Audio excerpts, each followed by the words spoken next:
Silence dans le parc. 9 secondes 63 plus tard, Usain Bolt établit un nouveau record olympique sur 100 mètres. Le Jamaïcain a battu son compatriote Yohan Blake. Il devient le deuxième athlète de l'histoire à conserver son titre olympique sur la distance reine après l'Américain Carl Lewis.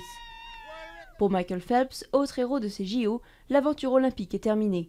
Le nageur américain tire sa révérence après être devenu l'athlète le plus médaillé de l'histoire olympique, 22 médailles en tout, dont 6 à Londres. Je crois que toutes les étapes de ma carrière ont eu leur importance.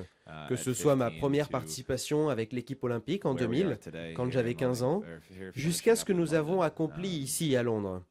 Cela a été une grande carrière et un super parcours. Je ne peux pas être plus heureux qu'aujourd'hui.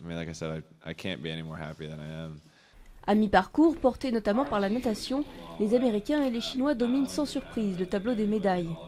Plus étonnante, la 3e place des Britanniques, qui ont enflammé leurs supporters samedi en remportant 6 médailles d'or, dont 3 à l'athlétisme. Ça fait 2 ans que je voulais être là, notamment pour voir Mo Farah et voir une performance comme ça, c'était phénoménal. Et Jessica Ennis, incroyable, et Greg Rutherford, juste la cerise sur le gâteau. C'était absolument dingue. Je suis tellement fière d'être britannique, phénoménal. La France, elle, termine cette première semaine olympique à la 5e place, grâce notamment à ses nageurs Camille Muffat et Yannick Agnel, et à ses judokas Lucie Descosses et Teddy Riner. Mais ces JO, c'est aussi des couacs et des scandales.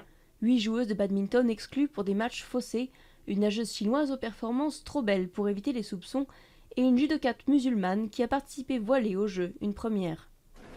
Malgré ces controverses et quelques averses, les organisateurs gardent le sourire.